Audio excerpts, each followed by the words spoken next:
representa o quê? Bom dia a todos, boa semana.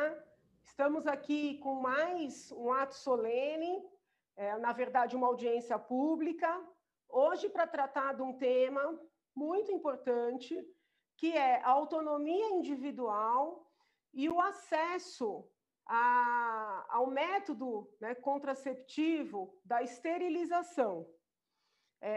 Desde o período em que eu lecionava bioética, eu abordava com os meus alunos a lei de planejamento familiar, evidenciando que, para a época em que foi criada, ela era um avanço, porém, nos dias de hoje, talvez, eu entendo que sim, mas talvez ela precise de uma atualização, seja para que a mulher possa fazer a laqueadura durante o procedimento de parto, cesárea, seja para que o homem ou a mulher possa decidir fazer esterilização sem a anuência do seu parceiro, seja para que a pessoa com deficiência tenha direito a ser ouvida, obviamente depois de orientada, esclarecida, e possa decidir fazer uma laqueadura, uma vasectomia.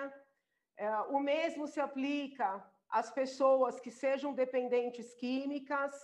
Então, é um tema bastante atual. E para poder começar essa discussão, nós ouviremos o autor da lei, primeiramente, o Conselho Federal de Medicina, o Conselho Regional de Medicina, o Ministério da Saúde, a Secretaria da Saúde e outros profissionais da área do direito e também da área da medicina, da saúde, para que nós possamos colher a percepção de cada um desses órgãos e dessas pessoas a respeito do tema.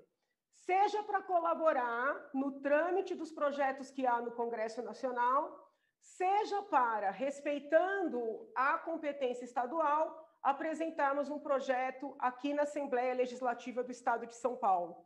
Então, eu começo agradecendo o fato de pessoas, né, tão atarefadas terem acatado o nosso convite, né, prontamente e estarem cedendo graciosamente o seu tempo para esse debate.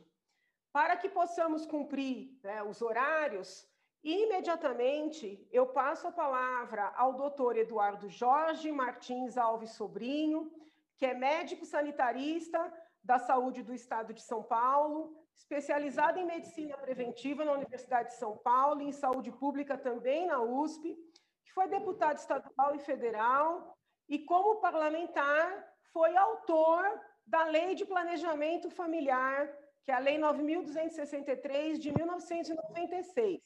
Doutor Eduardo Jorge também foi secretário municipal de saúde de São Paulo e atualmente trabalha na Secretaria Estadual de Saúde do Estado de São Paulo. Se eu esquecer algum crédito que o palestrante considere essencial, fique absolutamente à vontade para complementar essa apresentação. Doutor Eduardo Jorge, a palavra é do senhor. Novamente, os meus agradecimentos.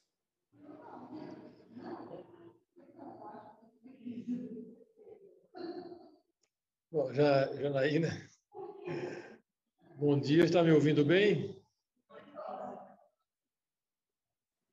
Janaína, estão me ouvindo bem, Janaína? Sim, senhor, estamos ouvindo, doutor.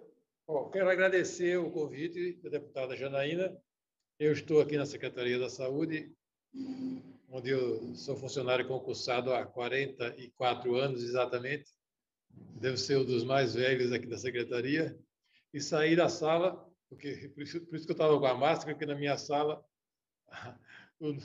a idade mínima é 60 anos. Então, todos nós usamos máscara aqui.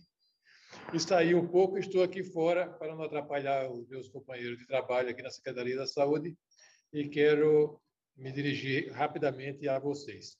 Eu peço desculpa, porque depois eu vou ter que voltar para a sala e trabalhar, Janaína.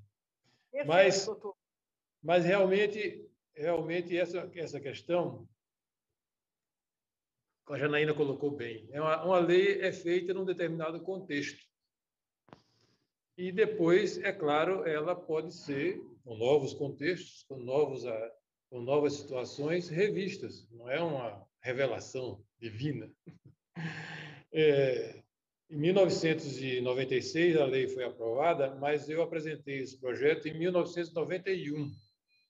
Isso vinha, no contexto, primeiro contexto pessoal, eu entrei na Secretaria da Saúde em 1976, por concurso, e fui designado para ser diretor de saúde, numa área que quem conhece São Paulo sabe a dificuldade e a carência social. Eu era responsável por toda a área de Itaquera, São Mateus, toda aquela região enorme da Zona Leste de São Paulo, e era diretor, mas tinha que atendia pediatria, pré-natal, hanseníase, tuberculose. Então, essa é a primeira questão importante para mim. Depois fui deputado constituinte, 10 anos depois, em 1987. Vim depois para a Secretaria Municipal de Saúde com a Luísa Erundina, em 1988, 89. Portanto, vivi muito essa questão da saúde da mulher. E apresentei em 1991 esse projeto, junto com outros deputados, num contexto de discussão que pelo menos muitas pessoas, movimentos, setores se posicionaram, porque essa é uma questão chave para todos nós. Mas eu coloco, Janaína, pelo menos 3 grandes interlocutores naquele momento, de 1991 até 1996, quando a lei foi aprovada, e 1 ano e pouco depois, nós ainda tivemos que derrubar os vetos do presidente da República, então, Fernando Henrique Cardoso. Portanto, foi uma tramitação que foi de 1991 até 1997, quando nós derrubamos os vetos do presidente Fernando Henrique Cardoso, justamente no artigo 10º e outros artigos, todos os artigos que de alguma forma se referiam ao tema que você está discutindo hoje, que é a esterilização. O presidente vetou. Então, eu coloco pelo menos 3 grandes sujeitos que discutiram conosco, os deputados e senadores naquela época. Primeiro, o movimento de mulheres foi muito presente. Havia aqui em São Paulo uma intensa mobilização. Eu lembro muito bem da presença da grande professora Elza Bercor. Foi muito importante todo o acompanhamento, todo o processo de acompanhamento do movimento de mulheres durante todo esse período. O segundo interlocutor muito importante é a área médica. O Conselho Federal de Medicina, os Conselhos Regionais de Medicina, os especialistas na área da obstetrícia, da saúde da mulher, que o tempo todo estiveram presentes, discutindo conosco e ponderando questões em relação a temas tão delicados como esse. E o terceiro interlocutor muito importante foi a Igreja Católica. O Brasil é um país cristão, maciçamente cristão, e a Igreja Católica é o maior ramo do cristianismo no Brasil, um ramo ao qual devemos grande parte da nossa formação enquanto país, devemos muito, graças a Deus. E a Igreja Católica foi um interlocutor muito importante durante todo esse processo.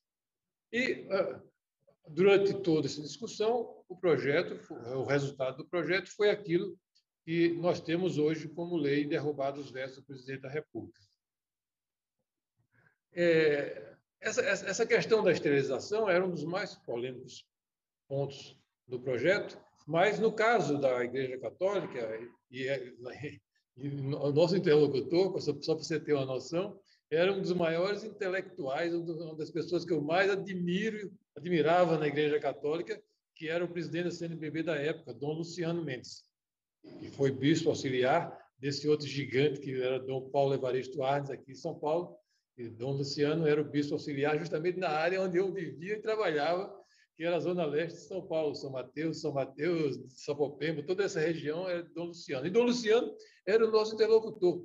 E aí eu quero dizer que a discussão nessa época, a CNBB e o Dom Luciano, que é um grande intelectual, um dos maiores da Igreja Católica Brasileira Moderna, ele dizia claramente, a Igreja era adversária e era contrária a qualquer menção à esterilização, a legalização da esterilização, porque a esterilização existia e era, segundo as estatísticas, quase 40% das mulheres que faziam algum tipo de planejamento familiar faziam através da esterilização na época. Mas a Igreja Católica era contra tanto a legalização de algum tipo de legalização, qualquer tipo de legalização da esterilização feminina e masculina, mas também era contra qualquer método que considerava artificial de planejamento familiar. Portanto, a oposição, naquela ocasião, era tanto a legalização da esterilização, quanto a legalização de praticamente todos os métodos de planejamento familiar que não fossem os naturais. Veja que então era uma discussão difícil, né? Mas, felizmente, chegamos a um acordo que foi o acordo possível. E o projeto foi o acordo possível dessa interlocução de um Congresso muito plural, com essas três grandes forças e outras forças, o movimento de mulheres, a área médica e a área religiosa no Brasil. É claro que agora, passados já quase mais de 20 anos que o projeto está em vigor, 24 anos que o projeto está em vigor, e que impulsionou, através do Sistema Único de Saúde, a expansão do planejamento familiar a todos os recantos do Brasil. O projeto foi muito importante porque ele deu segurança técnica e jurídica para que o SUS pudesse avançar, porque havia muitas contestações, os profissionais de saúde ficavam inseguros, tanto com relação à questão das suas convicções religiosas, mas mesmo em relação a questões legais. Portanto, o projeto foi muito importante para a expansão do planejamento familiar, para dar mais segurança ao direito à saúde reprodutiva às mulheres e aos casais, porque isso é uma questão que interessa ao casal, ao conjunto do homem e da mulher.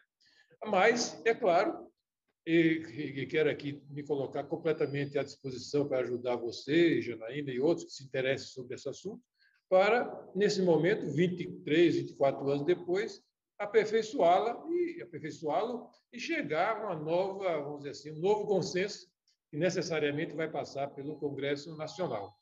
Eu tenho, inclusive, como eu sou médico sanitarista, nós temos um certo viés burocrático, vamos dizer assim, eu guardo todos os papéis. E aí, depois que a Janaína me convidou para esse encontro, né, eu fui lá e tenho muito papel guardado, porque eu fui deputado 5 mandatos, 5 vezes seguidas, fui secretário de saúde 2 vezes, eu tenho muito papel guardado, mas achei a pasta da época, do debate da época, Janaína, e coloco à sua disposição, se você quiser, alguma assessora sua fazer todos os xerox, vários documentos, debates, as emendas que foram feitas no Congresso, os documentos que nós recebemos do doutor Adílio Jatene, que era ministro na época, da CNBB, de Dom Luciano, do Movimento de Mulheres. Eu tenho tudo isso guardado que pode servir de reflexão e ponderações para que vocês que querem aperfeiçoar o projeto, e espero que aperfeiçoem, possam usar nesse momento atual. Eu acho que é o que eu posso dizer e desejar boa sorte nesse debate. E insisto, né? Eu estou à disposição. Esses documentos do passado, que não é um passado muito distante, que são muito interessantes, alguns até pitorescos. Tenho aqui, por exemplo, um parecer do doutor Hélio Bicudo, que era deputado federal, meu amigo e pessoal e colega de partido, então, na época eu era do Partido dos Trabalhadores, fui fundador do Partido dos Trabalhadores. Doutor Hélio Bicudo assessorando a doutora Zilda Arnes, que era a presidente do Conselho Nacional de Saúde da época. Né? Veja que figuras incríveis. E eu tenho aqui o parecer do doutor Hélio provando por A mais B que era impossível legalizar a esterilização. A doutora Zilda Arnes, que era presidente do Conselho Nacional de Saúde da época, recebendo aquele parecer e tentando chegar a uma posição mais, vamos dizer assim, centrada, né? Para orientar os deputados da época. Eu tenho o encaminhamento do doutor Adílio Jatene, enquanto ministro, enquanto coordenador do Conselho Nacional de Saúde, que discutiu esse assunto na sua época. Todos esses documentos eu tenho aqui disponíveis, se vocês quiserem, eu estou à sua disposição. Sabia que esse resgate histórico seria necessário. Eu agradeço imensamente. Só uma pessoa realmente democrática, né, aceita participar dos debates para, vamos dizer assim, reformulação da própria lei. Acabamos de ter uma interpretação originária do texto legal e eu agradeço mais ainda o fato do senhor disponibilizar o seu arquivo pessoal.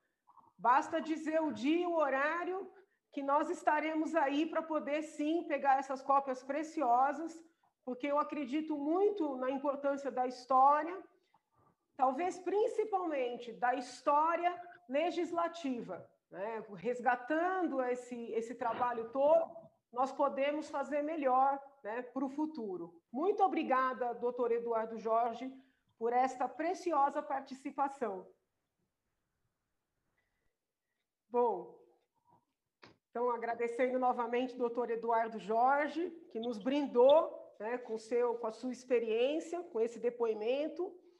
Eu imediatamente passo a palavra ao doutor Rafael Câmara Medeiros Parente, que é secretário de Atenção Primária à Saúde do Ministério da Saúde, mestre em Saúde Coletiva e Epidemiológica pela Universidade do Estado do Rio de Janeiro, doutor em Ginecologia pela Universidade Federal de São Paulo, contando também com MBA em Gestão de Saúde pela Fundação Getúlio Vargas, é perito, grande conhecedor da matéria, não só como estudioso, como médico. E caso eu tenha esquecido alguma informação relevante, porque todos os nossos convidados têm currículos muito extensos, então eu estou resumindo, mas se eu tiver deixado de prestar alguma informação relevante, peço ao palestrante que fique à vontade para complementar. Doutor Rafael, a palavra é do senhor. Deputada Janaína, é um prazer estar aqui, né? A senhora sabe quanto eu admiro, e tão logo a senhora fez o convite, imediatamente eu aceitei com o maior prazer, tá? Não esqueceu nada não, essa questão de currículo aí é meramente protocolar. Bom, em relação a essa questão, como o tempo são 10 minutos, eu não gosto de ultrapassar, hoje eu estou como secretário de Atenção Primária à Saúde. Por que a senhora me convidou? Muito provavelmente porque debaixo do meu guarda-chuva, digamos assim, tem a coordenação da saúde da mulher, né? E é nessa coordenação que a gente fomenta e faz as políticas relacionadas a todas as questões da saúde da mulher, como, por exemplo, o parto, o aborto e também a questão do planejamento familiar. Além disso, também está debaixo da minha secretaria, e tudo isso é num departamento de ações estratégicas, também a coordenação da saúde do homem. Então, eu englobo tanto a minha secretaria, tanto a saúde da mulher quanto a saúde do homem. Então, é importante primeiro a gente fazer essa questão do organograma para entender o porquê que estou aqui. Bom, além disso, eu também sou médico ginecologista obstetra, né? Então, acho que isso também ajuda a gente tecer comentários.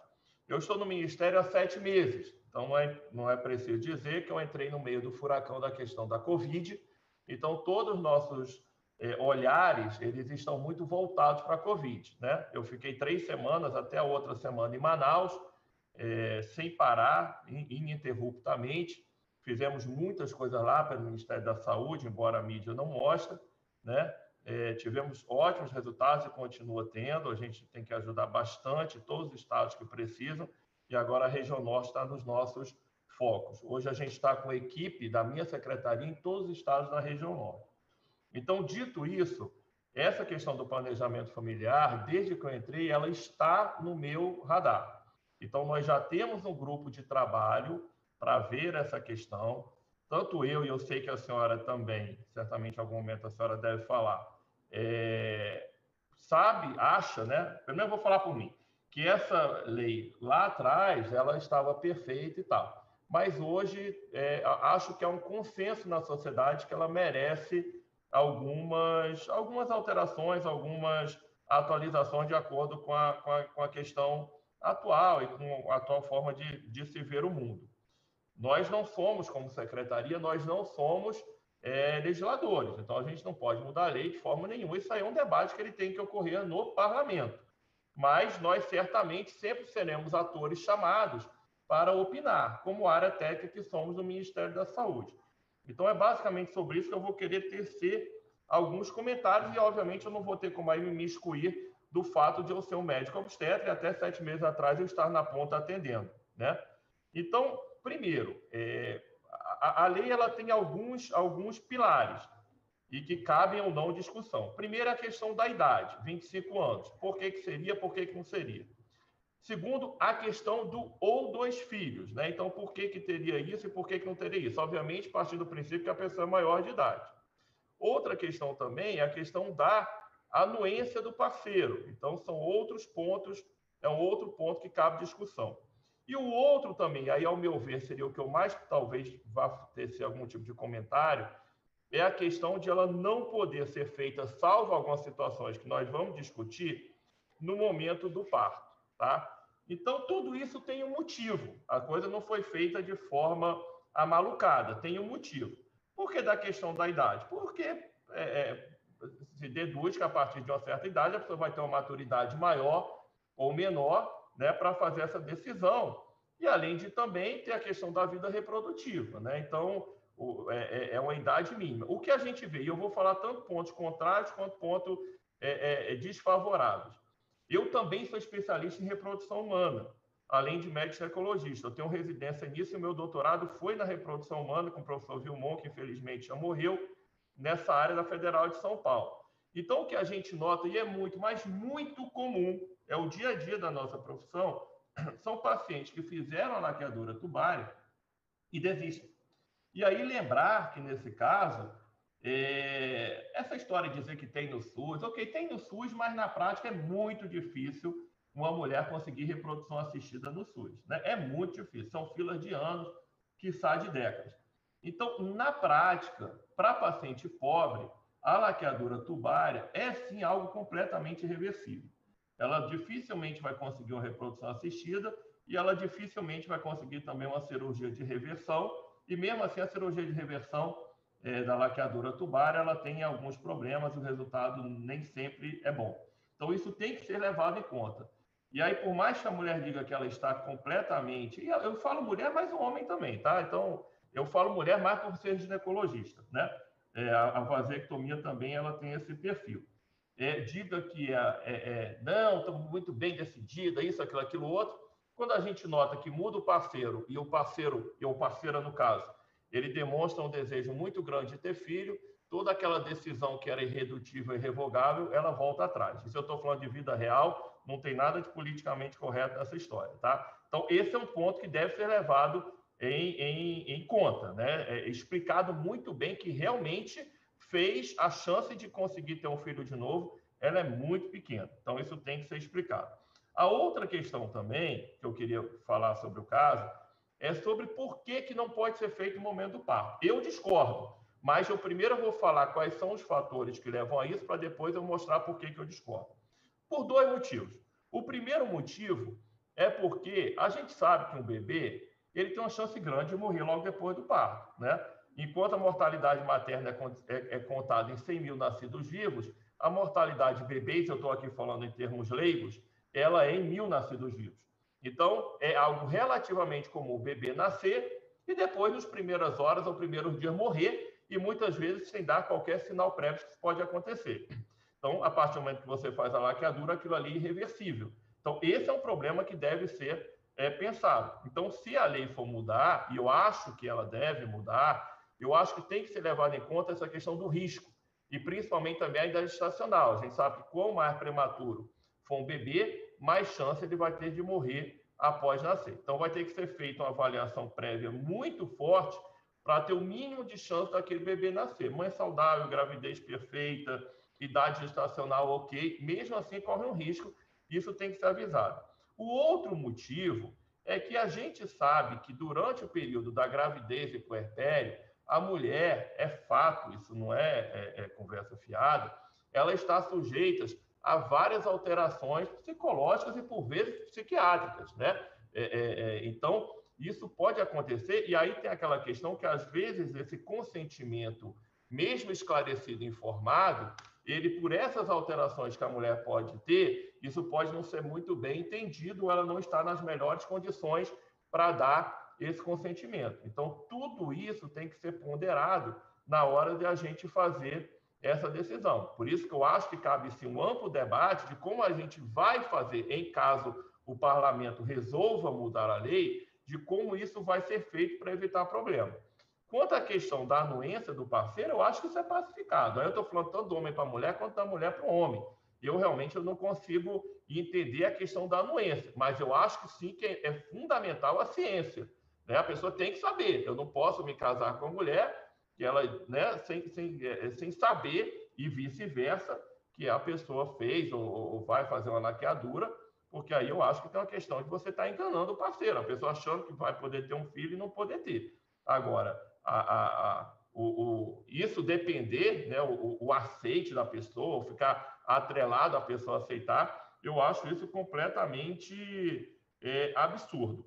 Então, eu acho que, assim, de forma geral, né, nós estamos hoje com um grupo de trabalho em relação à minha secretaria, para finalizar, que eu noto que faltam 2 minutos, com os maiores especialistas no tema, não só para propor sugestões, quando esse debate foi iniciado, e eu sei que agora o parlamento vai voltar às ações presenciais, que até o momento estava nessa questão de online e tal, isso dificulta esse tipo de debate, esse debate não tem como ser feito de forma online, mas também nós estamos com o grupo, o Ministério da Saúde, ele tem ações que não dependem do parlamento, né? Então, exemplo, a portaria que a gente fez contra os estupradores, né? E que faz a legislação do aborto dito legal, que na verdade é com excludente de licitude. Aquela portaria ali, ela foi feita pelo Ministério da Saúde com toda a legitimidade, dizendo que o médico ele tem que denunciar a polícia qualquer caso de estupro, né?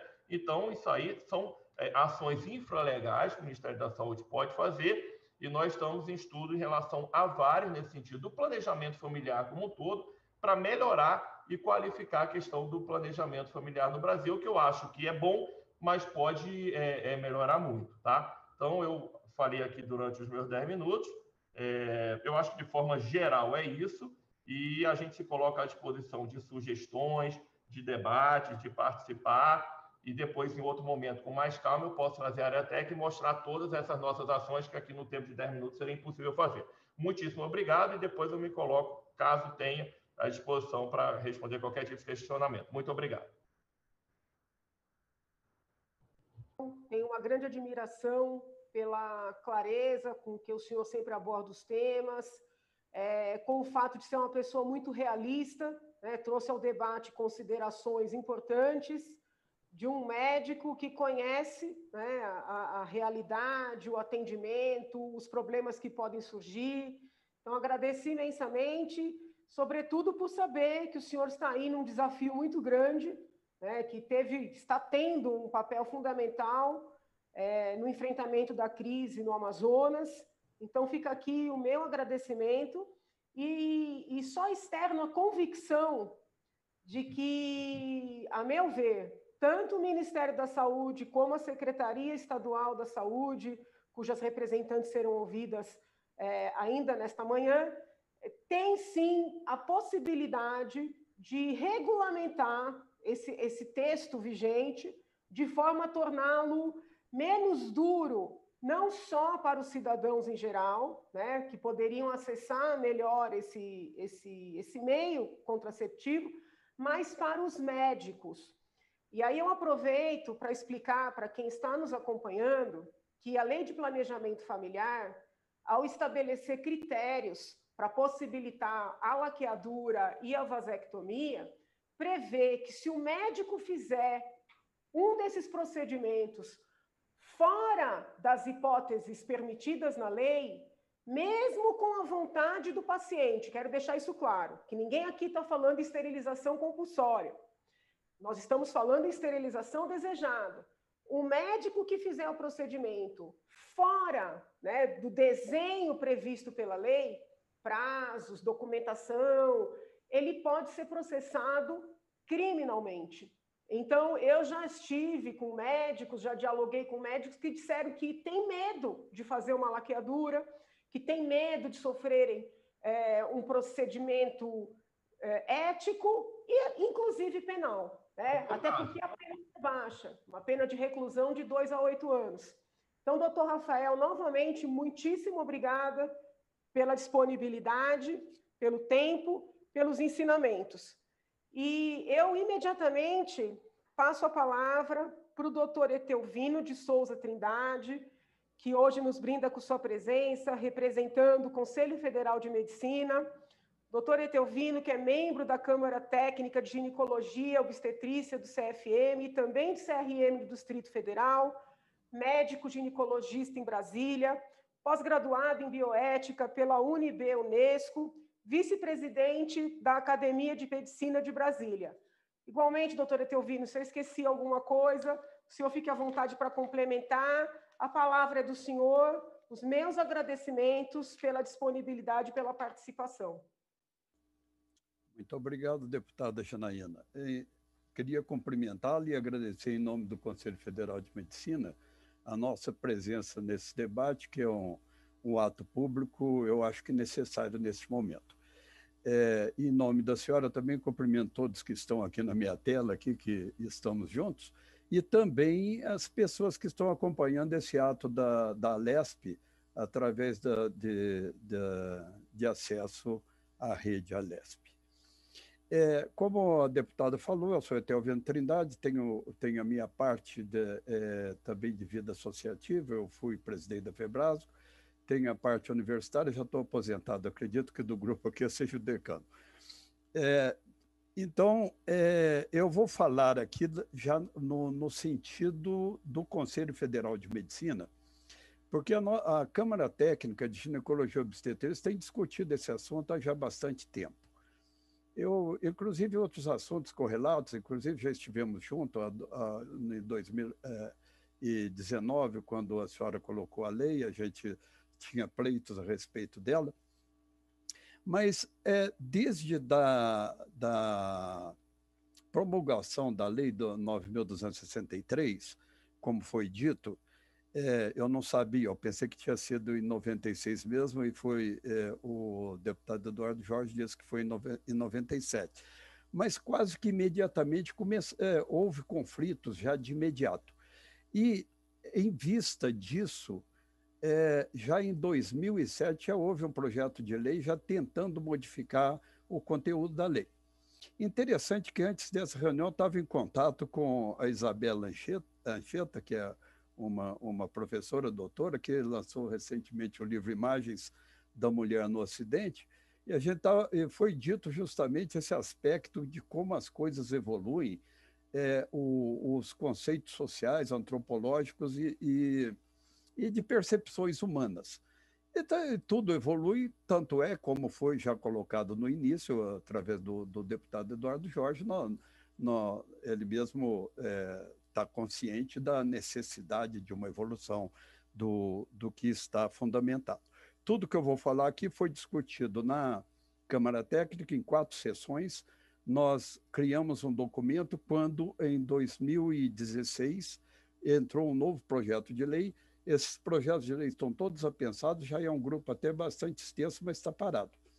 E aí nós discutimos esse assunto para embasar o plenário do Conselho Federal de Medicina quanto a posicionamentos que pudessem vir a ser solicitados, e nós, como Conselho, gostamos de participar disso também.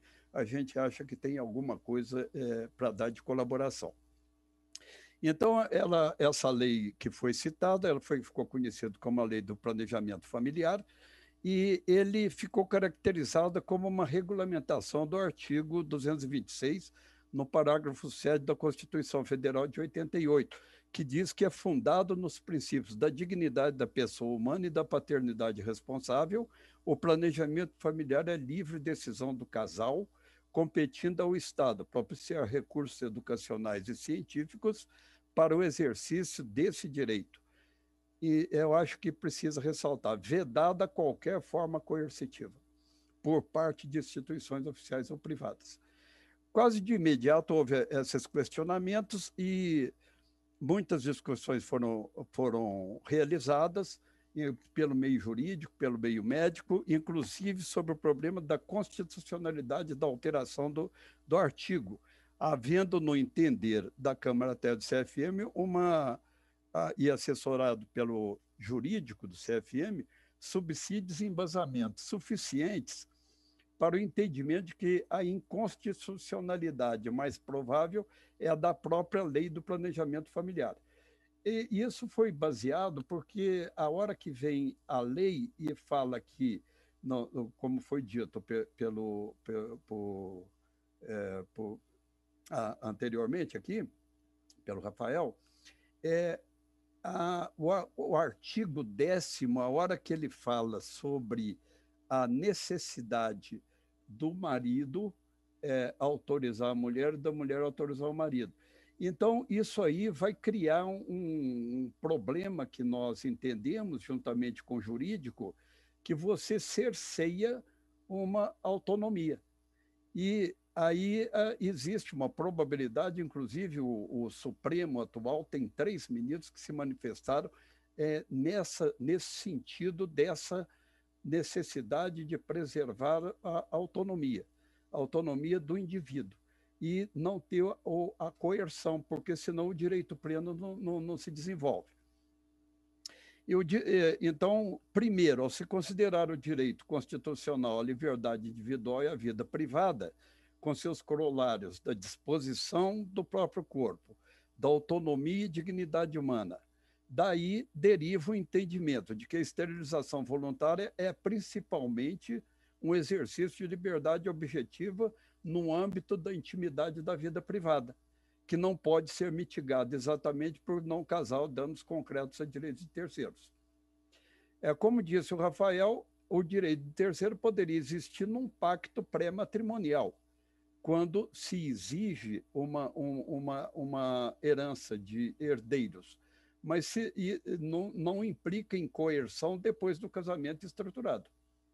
Nas conclusões das decisões realizadas na Câmara Técnica, ainda foram acrescidos os aspectos da possível violação do sistema constitucional e de proteção dos direitos humanos, pois os tratados internacionais também garantem expressamente o direito à privacidade, impedindo que as pessoas sejam objeto de ingerências arbitrárias ou abusivas em sua vida privada.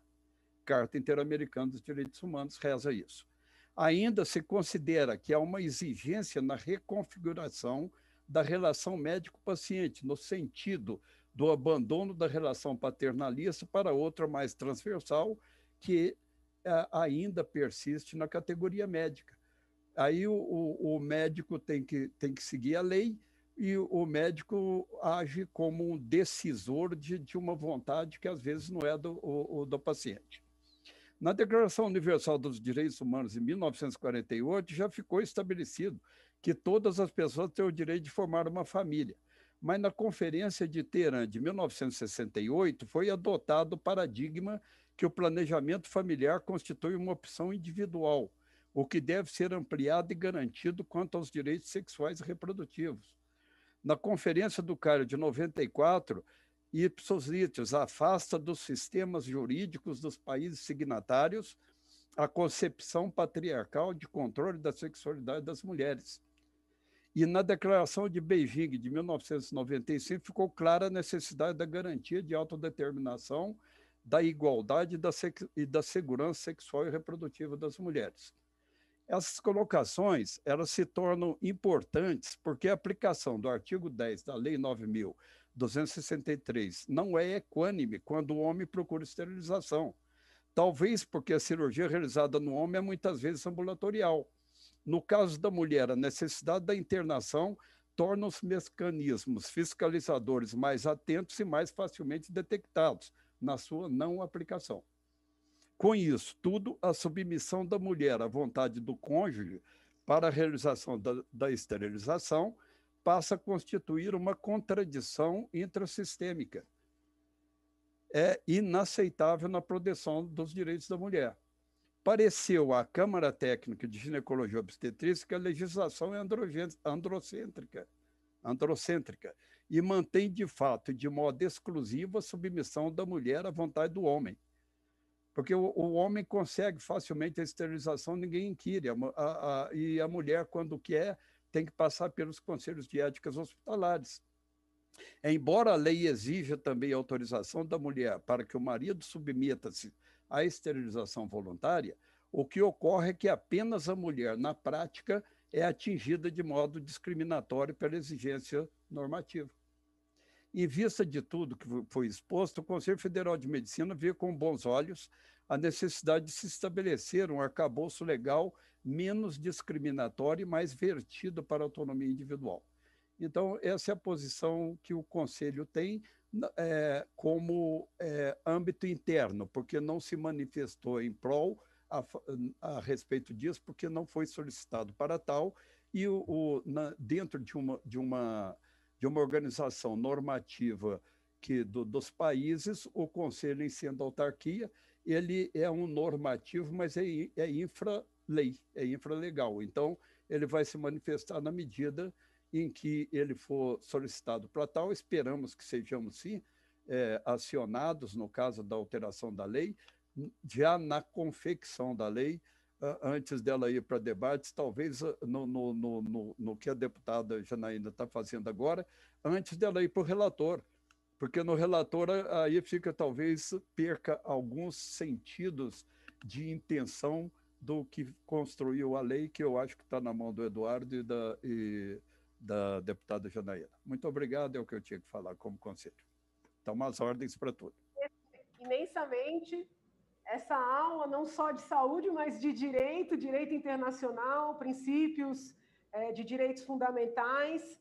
E eu não havia pensado na hipótese da consulta, mas a fala do doutor Etelvino me deu essa ideia e nós vamos consultar o CFM, sim, para poder fundamentar melhor, né, um projeto de lei que eu espero saia dessa nossa reunião. Uma vez mais, obrigada, doutor Etelvino, mais uma vez colaborando conosco. Espero que haja outras tantas possibilidades de diálogo. Seguindo aqui com os nossos palestrantes, nós vamos passar a palavra ao doutor Joaquim Francisco de Almeida Claro, que eu já vejo aqui na tela.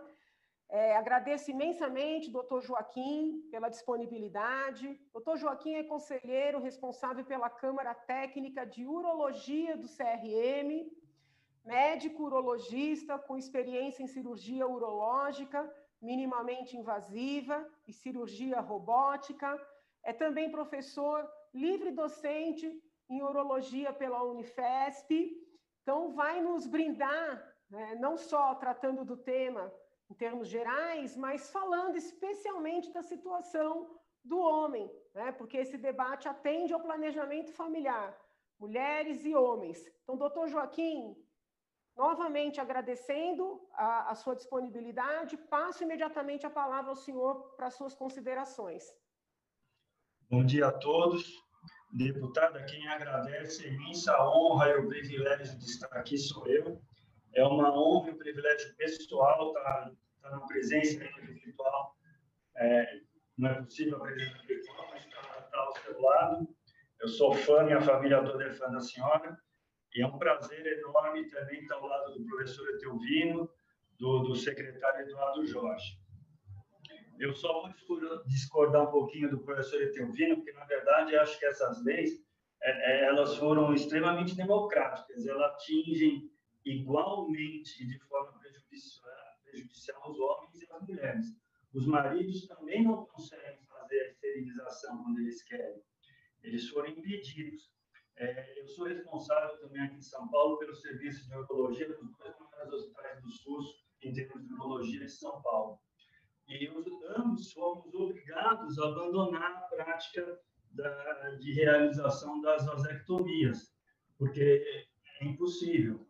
Eu tive uma aula, aprendi muito com os senhores, com os palestrantes que me precederam, eu agradeço também, mas na prática, me parece que tudo isso foi montado para que o casal como um todo não possa fazer planejamento familiar. Ao homem é exigido, ao homem, igualmente como a esposa, é exigido que ambos assinem um termo para ser reconhecido em cartório 2 meses antes da cirurgia. Obviamente, uma camada mais bem aquinhoada, uma camada mais privilegiada da população pode fazer isso. É o que a gente faz na clínica privada. Mas o paciente do SUS, a imensa maioria não tem firma reconhecida e não tem condições de reconhecê-la em nenhum cartório. Não tem condições econômicas de fazer isso. Exige-se do homem uma consulta com um psicólogo, que ele igualmente não pode pagar. E da parte hospitalar, as exigências vão mais longe. Como a nossa deputada já citou, eu tenho a sorte também de ter uma equipe brilhante, muito grande. Eu tenho cerca de 60 urologistas na minha equipe. Todos morrem de medo de fazer vasectomia por causa do que a deputada já citou, que se houver algum problema, eles podem ser processados civil e criminalmente. E está muito longe de ser uma pena pequena. Da mesma forma, os hospitais que se dispõem a fazer vasectomia atualmente, eles têm que estar preparados também para a reversão da vasectomia. A vasectomia, ou a esterilização masculina, como nós sabemos, é um método de eleição para a esterilização, para o planejamento familiar. Como o professor Etelvino já citou, é um procedimento realizado em caráter ambulatorial, sob anestesia local, na imensa maioria das vezes, praticamente isento de complicações. O paciente fica 1 dia e meio de repouso e depois ele pode voltar às suas atividades laborais, ele pode trabalhar normalmente, ainda que seja, volto a dizer, principalmente no caso dos hospitais do SUS, que ele tenha desempenho uma atividade mais braçal, ele pode recuperar sua atividade plena muito rapidamente, não é impeditivo de nada, um pouquinho diferente, me perdoe, professor Etelvino, das pacientes do sexo feminino submetidas à laqueadura, que existe um certo aumento da moléstia da doença inflamatória pélvica. No homem não existe nenhuma alteração, ou seja, clínica e cientificamente, a vasectomia, ou como é chamado hoje pelo MB, a cirurgia esterilizadora masculina, é o procedimento de eleição, mas é barrado. A gente não pode fazer por inúmeras causas. Por exemplo, existem, voltando a pensar na população mais humilde, a esposa tem que assinar o termo junto. E se o homem já não convive mais com a esposa, é exigido que ele mostre, eu não sei o nome, mas a declaração, enfim, o divórcio dele. Essas pessoas não se divorciam legalmente, elas não se divorciam. São homens que tiveram filhos, não querem ter mais filhos, eles não são casados, eles estão com outras companheiras que também não são casadas muitas vezes, e eles ficam jogados porque não tem ninguém para assinar, e eles não podem declarar que eles não são casados, eles têm filhos. Então, mesmo que houvesse uma instituição que fornecesse o cartório e tudo, eles muitas vezes não convivem mais com as esposas.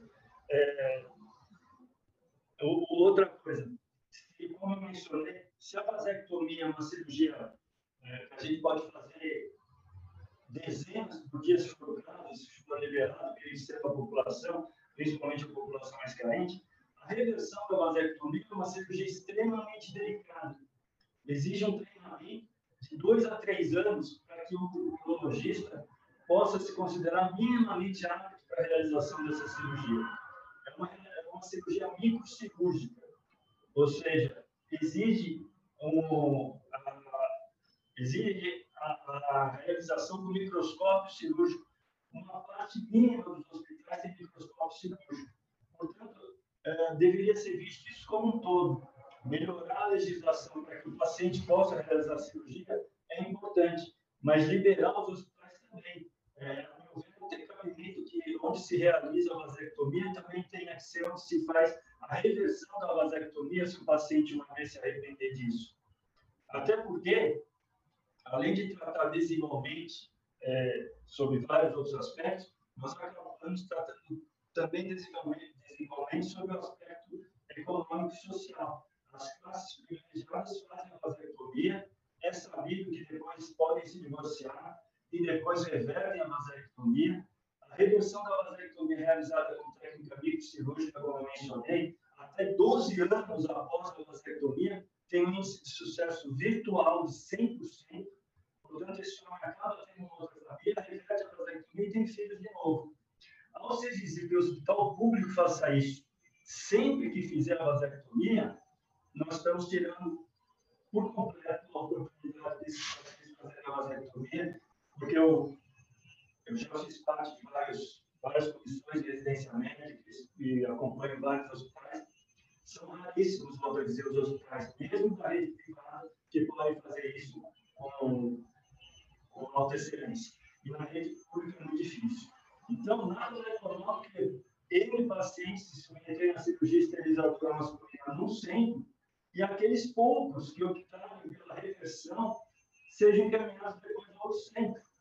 Senão, nós nunca vamos conseguir. Doutor Joaquim, só uma. Eu achei que era só comigo, mas o senhor consegue falar um pouquinho mais perto? Porque tem hora que a voz do senhor fica muito longe. Só para a gente não perder o conteúdo da sua importante intervenção, por favor. Me desculpe. Melhorou? Pode falar mais uma frase, só para a gente checar. Ficou melhor eu falando assim? Tá fugindo. Vamos ver, peraí. Eu vou tirar a imagem, porque às vezes tirando a imagem melhora o som. Tá perfeito. Melhorou agora, deputado? Melhorou, doutor, melhorou. Então, me permite que eu vou tirar sem imagem. Bem, como eu falei, a reversão da vasectomia exige treinamento e equipamento para técnicas biocirúrgicas. Isso dificulta muito. A camada mais privilegiada da população, ela pode fazer a vasectomia, às vezes mais em clínicas privadas, dentro de hospitais, mas aqueles que optam por qualquer problema de vida, assim, você tem um novo casamento depois, eles são submetidos à redução da vasectomia em hospitais de excelência. Por que não na rede pública é o mesmo conceito? Ou seja, hospitais menos aparelhados, mas onde pode ser feita a vasectomia com plena e total segurança, fazem a vasectomia. E para aquela pequena porcentagem que precisa ser submetida à redução da vasectomia, porque se casou de novo, porque quer ter mais filhos, eles são encaminhados para centros maiores, centros de maior complexidade. Nós fazemos isso no tratamento do câncer, fazemos isso no tratamento de cálculo urinário. Em relação à vasectomia, isso ficou um funil. Então, a gente não pode submeter o paciente à vasectomia. Primeiro, porque ele não consegue, principalmente em termos da grande população brasileira, que é uma população um pouquinho menos favorecida, no aspecto socioeconômico, ele não pode submeter à vasectomia. E os hospitais também não querem fazer. É o problema do médico que tem medo de ser processado, de ter um problema civil criminal, e porque o hospital está impedido, porque ele tem que ter uma estrutura, quando ele vai fazer uma reversão de vasectomia muito raramente, uma reversão microcirúrgica muito raramente. Então, nós desejamos de ajudar uma grande parte da população, esperando que talvez a gente precise reverter uma única vasectomia. Deve haver centros grandes para isso, e com certeza existem vários hospitais brigadeiros, por exemplo, tem uma equipe muito bem treinada de cirurgia, tem um microscópio cirúrgico, lá pode ser um centro de reversão de vasectomia para todos os pacientes. Doutor, o som ficou ruim de novo. O senhor consegue ou trocar do Wi-Fi, ou tentar falar mais perto? Eu não consigo trocar o Wi-Fi porque eu estou exatamente no hospital. Estou tentando falar o mais perto possível. Deputada, melhorou? Melhorou, muito obrigada. Imagina. Então, veja, eu acho que existem mudanças que são extremamente necessárias e se tornam urgentes. Até porque quem está na linha de frente, e eu faço questão de muitas vezes atender junto com os meus assistentes desses dois hospitais do SUS, o médico sofre, o urologista acaba sofrendo sobre dois aspectos. Primeiro, porque é óbvio, todo médico quer ajudar o paciente. Todos nós queremos ajudar o paciente. Ainda mais nessas circunstâncias. São pacientes que têm a noção que tem que ter um planejamento familiar. Eles não conseguem manter uma família maior. Por outro lado, a gente tem que dizer para ele que não podemos fazer a vasectomia. Então, a gente sofre por dar essa notícia. E muitas vezes os pacientes ficam irritados, agressivos e absolutamente insatisfeitos com o atendimento que receberam, porque transforma o médico, como se o médico não os quisesse operar. Então, na verdade, nós estamos de mãos atadas. Por todos os motivos, eu quero elogiar novamente a iniciativa de todos, mas elogiar e agradecer principalmente a pessoa da deputada, chegou a hora disso ser mudado. Foi um engano enorme. A vasectomia no mundo inteiro é um procedimento de intervenção para planejamento familiar. E num país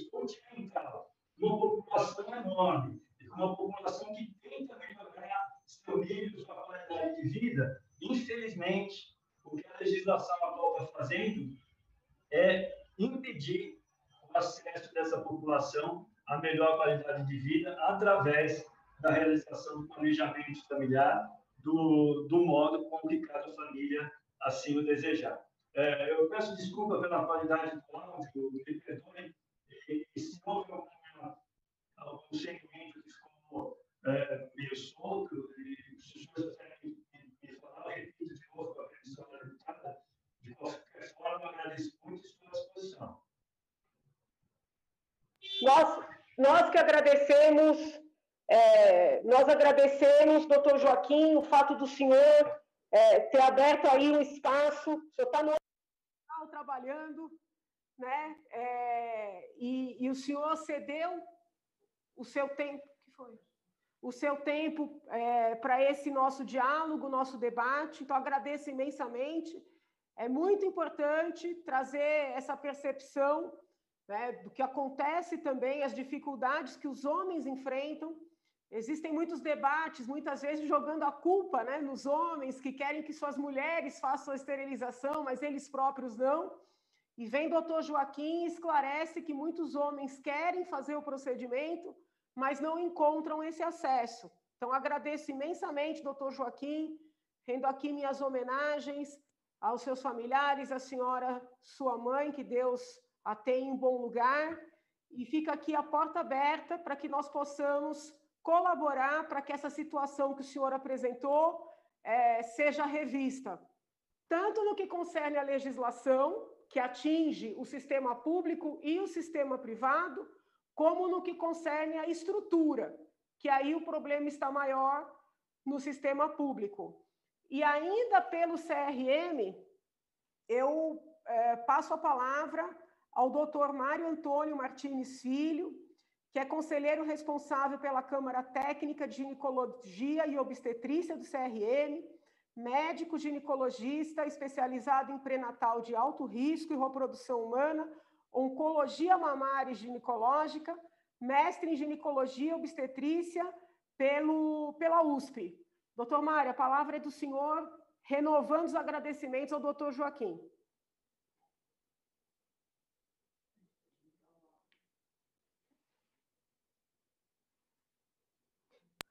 O áudio do senhor está desligado, doutor Mário. O senhor tem que liberar aí. Ok, vê se me escuta agora? Agora sim. Ok, então, primeiramente, gostaria de agradecer muito a presença da deputada Janaína, a quem a gente tem muita admiração. Já tivemos outras oportunidades de nos encontrarmos no Conselho Regional de Medicina. Agradecer a todos os participantes que aqui me sucederam. E eu acho que eu gostaria só de, não vou falar propriamente dito de uma palestra, mas colocar alguns tópicos, na minha opinião, que são controversos de uma lei que foi escrita em 1996 e já tem, portanto, 24 a 25 anos que ela está vigente, e alguns tópicos que deveriam ser rediscutidos, né? Primeiro é o fato de as mulheres só poderem fazer laqueadura 60 dias pós-parto. Bom, primeiramente, lembrar que quando a mulher acaba de ganhar nenê, ela não vai querer fazer uma nova intervenção cirúrgica 2 meses depois de já ter sido operada. Esse é um ponto fundamental. Segundo, que isso tem um custo para a saúde e para o Estado muito grande. Então, ele passa a ser um ponto muito polêmico, na minha opinião. Foi alegado na ocasião que as mulheres nesse período estariam mais frágeis e, por isso, foi decidido que elas deveriam fazer somente 60 dias pós o nascimento. Mas, se a gente conversa com as mulheres na prática do dia a dia, as mulheres grávidas não têm tantas alterações assim que elas não possam fazer um juízo da sua própria saúde e do seu futuro reprodutivo. Então, elas não se consideram frágeis neste momento para poder opinar a respeito. Um outro assunto também que eu vejo é que, assim, embora a gente fale que possa haver um óbito fetal após o nascimento de causa desconhecida, isso também não é tão frequente, porque quando você tem um pré-natal saudável, um parto saudável, dificilmente nós vamos ter complicações a esse ponto de que a mulher tenha que se arrepender de ter feito uma laqueadura, ter optado pela laqueadura, E lembrando que, caso assim aconteça, existe a reversão que hoje, também, como o Dr. Joaquim falou, também pode ser executada pelos profissionais.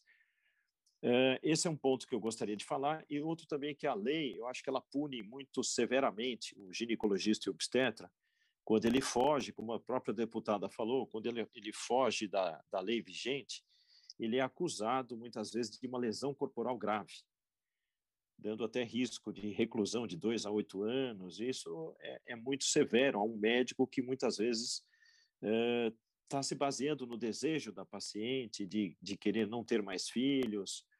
E é esses pontos que eu gostaria de pontuar, que a gravidez é autorizada a laqueadura quando ela é risco iminente de vida para a paciente também.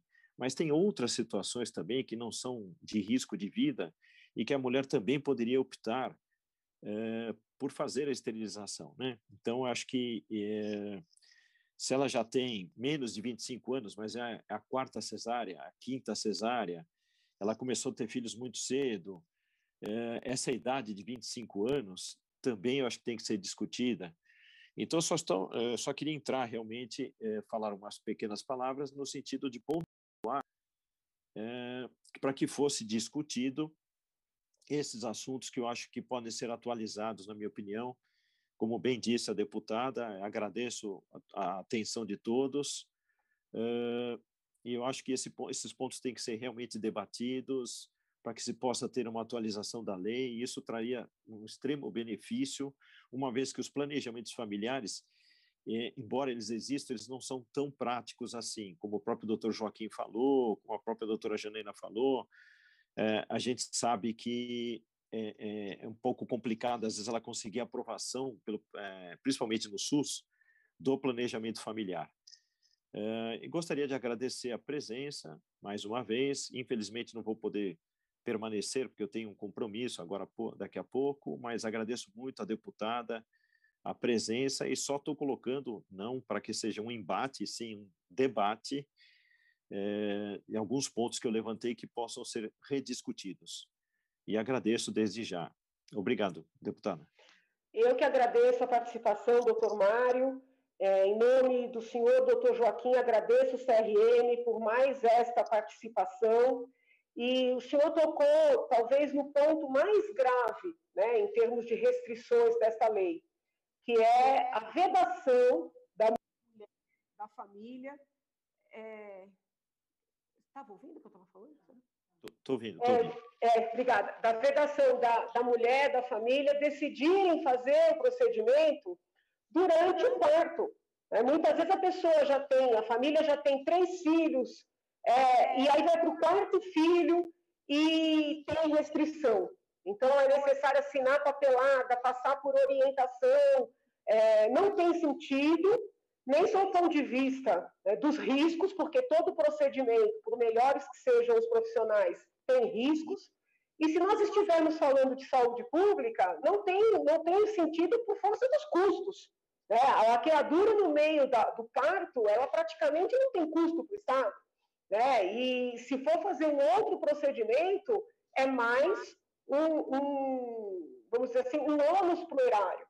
Então, é muito importante esse destaque que o doutor Mário fez. E eu queria lembrar para as pessoas que nos acompanham que quando nós debatemos parto normal, parto cesariano, direito de escolher a via de parto, havia uma diferença muito clara no tratamento dispensado no sistema privado e no sistema público. No sistema privado, a vontade da mulher era e é respeitada. No sistema público, não.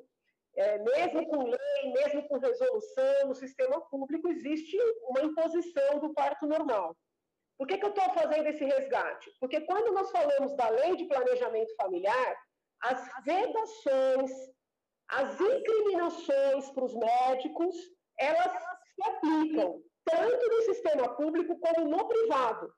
Então, algumas pessoas podem achar que nós estamos aqui debatendo vedações exclusivas para o sistema público. Não. Esta nossa conversa é um pouco diferente da anterior. As proibições da lei valem tanto para o médico que está fazendo procedimento no sistema público como no sistema privado. Mais uma vez agradeço os dois representantes do CRM e esse é apenas o início do nosso diálogo a respeito desse tema. Por força de agenda,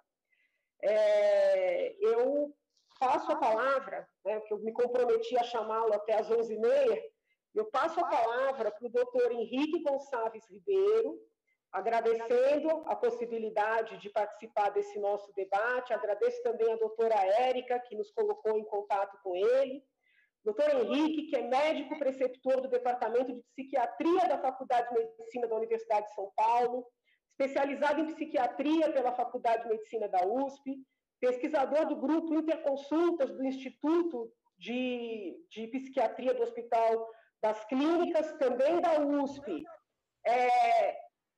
Por que um psiquiatra? Por que um psiquiatra para tratar desse tema? Porque, além das dificuldades que há para as pessoas, vamos dizer assim, ditas, né, plenamente capazes, porque hoje, juridicamente, existe um debate grande em torno disso, além de planejamento familiar, traz dificuldades extras, vamos dizer assim, para as pessoas com deficiência e para as pessoas dependentes químicas, né, dependentes de álcool, drogas, em especial as mulheres dependentes de crack. A lei, ela prevê, no caso das pessoas que têm deficiência, a necessidade de autorização judicial.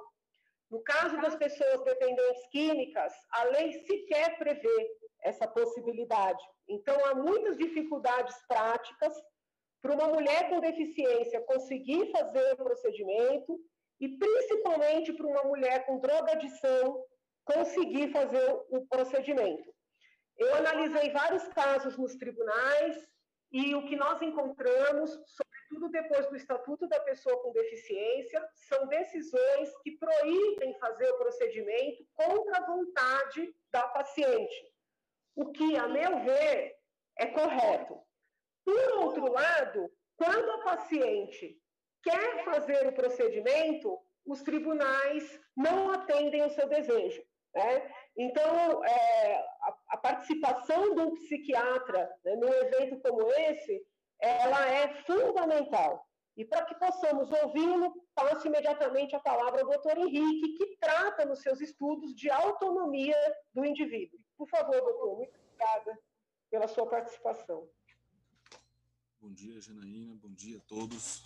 É uma honra muito grande estar aqui. Agradeço o convite, a indicação da Érica, que foi minha aluna na pós-graduação de Medicina Paliativa. Agradeço a palavra de todos que falaram antes de mim. Tem sido uma aula que eu vi dos todos, cada um com seu ponto de vista e sua experiência na área. Eu não sei, eu preparei alguns slides. Prefere que eu fale sem slides ou com slides, Janaína? Olha, fica a critério, doutor. Eu não sei, o senhor consegue posicionar aí para... Fica a critério do senhor. Consigo, sim. Tá, estão vendo? Espera aí.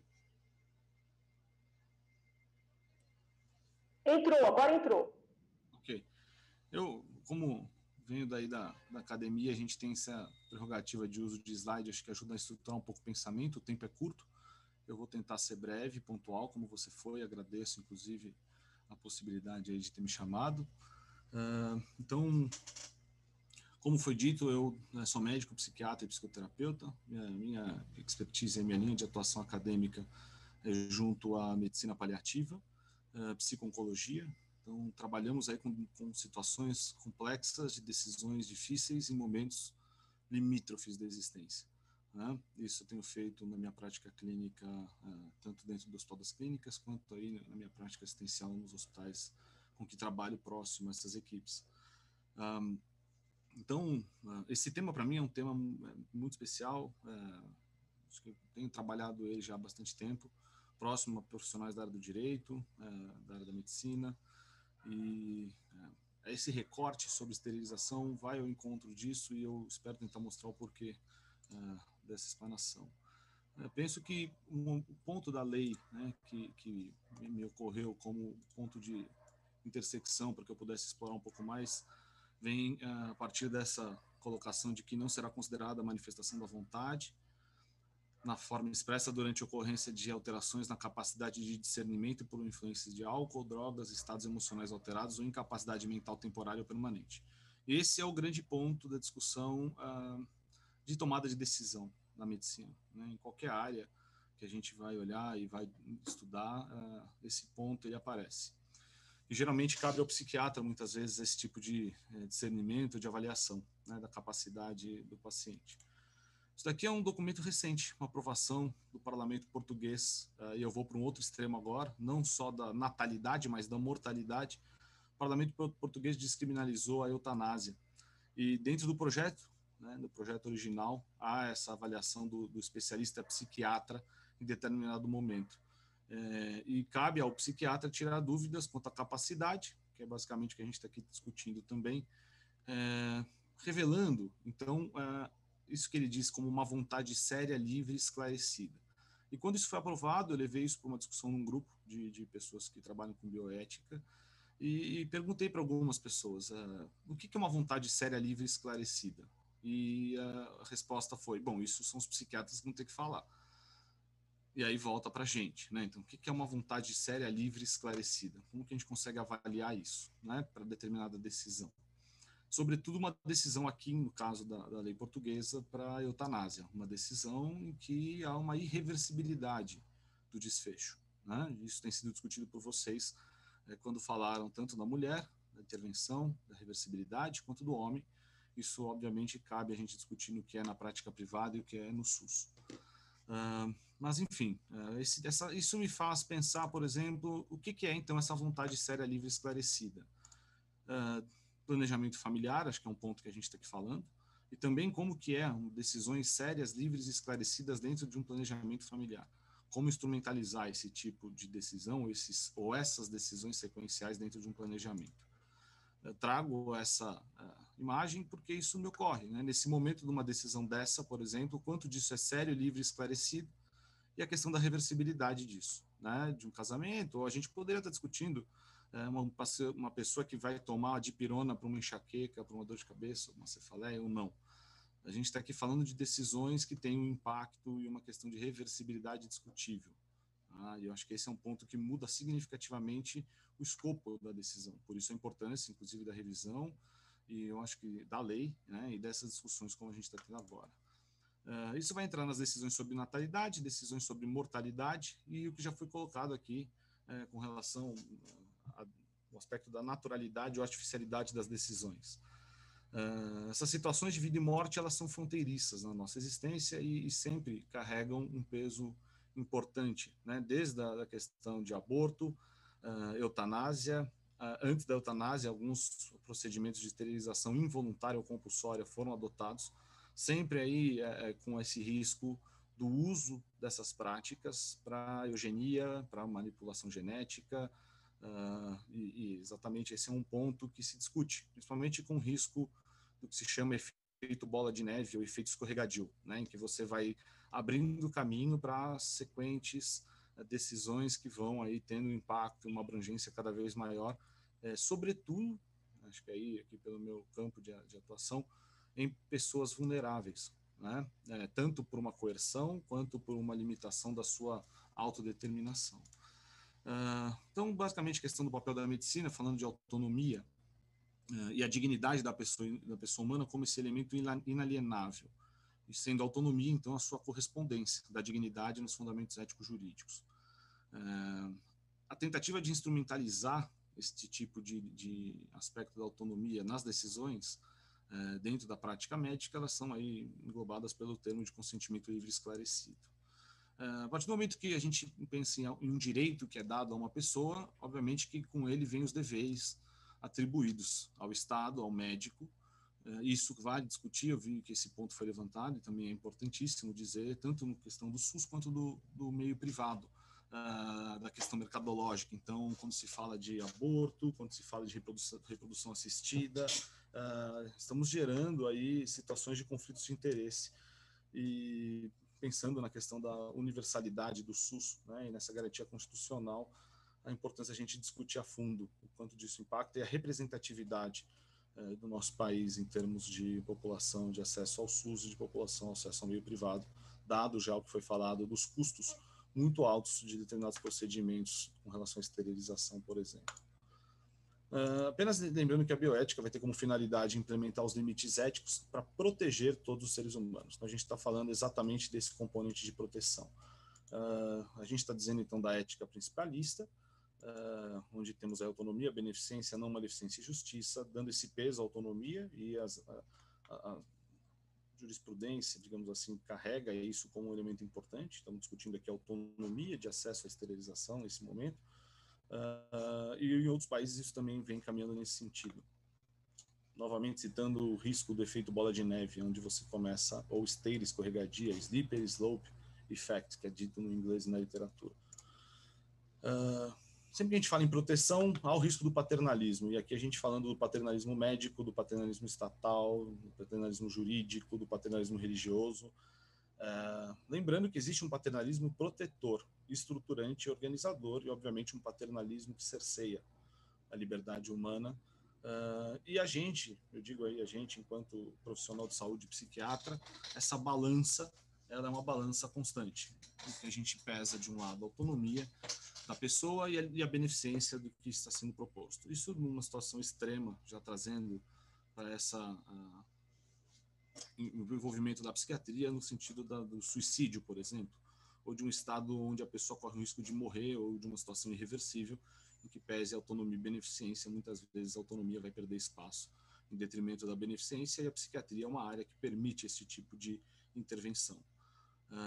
Lembrando sempre que tem dentro dessa balança e dessa discussão aspectos aí morais, culturais, éticos, jurídicos, sempre envolvidos nessa balança, em todas as decisões que a gente vai tomar. É interessante que o psiquiatra acaba ficando, como essa tradução livre, o guardião do portal. Situações limítrofes, geralmente o psiquiatra é chamado ou tem que participar, como eu falei no caso aí do projeto português da eutanásia, e dos procedimentos aí de morte assistida mundo afora. O psiquiatra geralmente acaba entrando com essa função discriminatória, né, da capacidade do paciente. Discutir liberdade e a questão do envolvimento, da passagem do tempo dentro da nossa liberdade. Eu dei o exemplo da imagem de um casamento, mas a gente pode pensar em várias situações da vida em que nossa liberdade é exercida de maneira diferente a partir do nosso construto biográfico, vivencial, valorativo, e que isso muda ao longo do tempo. Então, liberdade seria o equivalente à consciência, essa consciência que implica aí nas mudanças de decisões, de prioridades e de valores ao longo da vida. Testemunho muito isso, trabalhando com pessoas próximas ao fim da vida, em que essas questões são trazidas à tona, e muitas vezes a gente testemunha mudanças, né? Diria até transformações importantes em termos de prioridades, de valores e de decisões. Esse é um editorial que vai falar para a gente sobre esses paradigmas nas decisões de consentimento.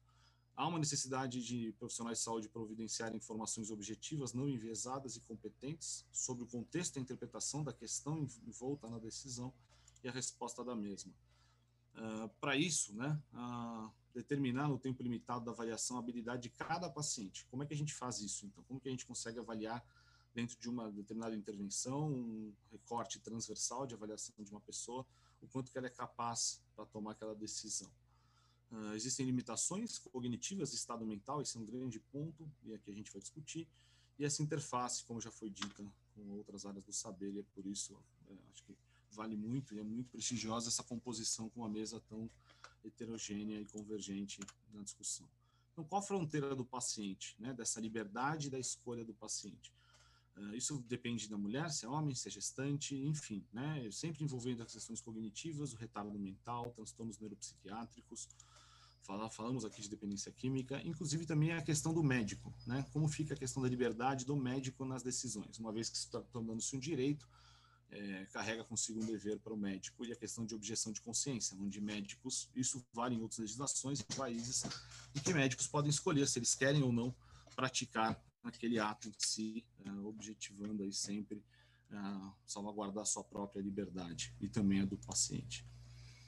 Brevemente, apenas mostrando estudos recentes, avaliando, do ponto de vista neurobiológico, os aspectos envolvidos na decisão humana. Isso aqui mostrando o quanto que nossas decisões são pautadas em um mecanismo de ganho e perdas, né? Emoções, afetos negativos, emoções, afetos positivos. Então, entusiasmo, medo, raiva, e o quanto disso interfere ou talvez até determine a nossa competência. Falando aqui de dependência química, apenas mostrando um conceito de que entende-se que a adicção talvez seria até uma doença neurológica e não psiquiátrica, implicando aí alteração de circuitos cerebrais envolvidos no processo de tomada de decisão, com progressivo alteração aí do tônus hedônico, enfim. Se a gente está falando de mudança de experimentação de prazer e desprazer, e o quanto disso interfere nas nossas decisões, como é difícil a gente conseguir avaliar precisamente uma decisão específica de uma pessoa em determinada situação que vive, sobretudo quando envolve aí, no caso aqui, a adicção. Tá? Um estudo de um médico suíço, e eu gosto bastante dele, porque ele vai falar o que faz, de repente, o que faz ser questionado numa pessoa a capacidade dela. E há uma diferença entre quando ela consente ou quando ela recusa tratamento. O que a gente vê muitas vezes é que quando há conflito do valor do profissional com o paciente, chama-se o psiquiatra, ou então aumenta-se a régua da avaliação da competência. Esse é um grande problema e um viés muito grande, né? Onde paciente que concorda com o médico raramente se questiona a sua capacidade. O paciente discorda do médico, questiona-se essa capacidade e aí chama-se o psiquiatra, e aí, enfim, há toda essa mobilização para que a gente possa avaliar. Isso tem a ver com relativização de risco, depende do procedimento, é o que eu disse. Esse estudo foi feito com discussões relacionadas a fim de vida, eutanásia. Seria diferente se a gente pensasse numa decisão de risco, por exemplo, como eu disse, tomar uma dipirona para uma cefaleia, né, teria um risco aí diferente, um desfecho diferente. E quando a gente fala de desfecho de vida ou morte, geralmente essa relativização acaba aumentando a régua aí dos profissionais na avaliação da capacidade. Diego Graça é um psiquiatra espanhol, tem um modelo de deliberação moral bastante estudado e estruturado, ele é bioeticista, e nesse modelo ele vai falar sobre uma prática baseada em valores, em que, basicamente, a partir do processo dialético e da confrontação das razões para determinada decisão, a percepção do problema em si muda. Então, você tem uma decisão e você precisa saber qual é a decisão. Fazer ou não fazer esterilização, um procedimento cirúrgico para esterilização, por exemplo. E, a partir daí, então, engajar dentro de uma dialética que vai levar em consideração os fatos envolvendo a decisão, os valores envolvendo a decisão, e geralmente vamos encontrar aqui valores em conflitos, deveres envolvidos nisso, isso são os cursos de ação que nós podemos ter, e geralmente entre os extremos nós temos um curso ótimo, que é o que ele entende pelo mais prudente. A gente está falando de prudência dentro desse tipo de decisão. E as provas de consistência, legalidade, aqui estamos falando de um projeto de lei que pode mudar a consistência de uma decisão. Questão de publicidade e a temporalidade, será que mudaríamos nossa visão ou a decisão em si daqui a um tempo, caso haja mudança de lei, haja mudança, enfim, de valores e cultura? Enfim, aqui é apenas uma lista dos valores envolvidos, e lembrando sempre que não estamos falando de hierarquia de valores, estamos falando aí de valores, né? E isso dentro de decisões pode conflitar. Então, agora, só para a gente finalizar, voltando para o projeto em si, inicial, como eu falei, recortei algumas partes dele que eu entendo que competem a essa discussão da minha parte, trazendo também essa tentativa de alteração do projeto. Primeiro, quando se fala vedada a esterilização cirúrgica da mulher nos períodos de parto ou aborto, né, exceto comprovada necessidade, e aí tem uma mudança no sentido de que pode-se fazer esse procedimento no mesmo tempo cirúrgico. Tá? No segundo momento, onde eu já trouxe, essa questão da avaliação da decisão, da capacidade dada alterações do discernimento, por uso de álcool, drogas, alterações, estados emocionais alterados, incapacidade. E aí o Sistema Único de Saúde, então, vai facilitar o acesso a mulheres e homens para a realização, bastando a declaração da vontade, da declaração médica de aptidão. Então, novamente, entra aqui a questão aptidão, avaliação da competência, enfim, a competência cabe a vocês, legisladores, mas da capacidade. E aqui um outro ponto, na vigência da sociedade conjugal, a esterilização depende do consentimento, e aí, como foi bem colocado aqui também pelo Dr. Rafael, a questão da anuência, da diferença entre consentir, né, ou então, de certa maneira, anuir aí a decisão do cônjuge. Enfim, mesmo tempo cirúrgico tem pós e contras. Eu vejo que a questão de usar ao mesmo tempo, em termos de custo e facilidade do procedimento é válido, mas lembrando que na gestação estados emocionais alterados, né, podem aparecer, a gente sabe muito bem disso. O colega ginecologista Rafael Parente disse isso, e a gente vê isso. A mulher, ela tem nos seus ciclos hormonais flutuações do estado emocional, E, como já dissemos, o estado emocional aqui ele tem um impacto, né? Não diria determinista, mas sim influência nas decisões. Eu acho que esse é um ponto que o Dr. Joaquim também levantou, né? Com relação o Dr. Mário levantou com relação a qual que seria o limite. Ele disse a palavra fragilidade, aqui eu não diria fragilidade, talvez é uma certa vulnerabilidade, que todos os seres humanos estão sujeitos, principalmente aí a gente está falando de situações onde o aspecto hormonal pode interferir.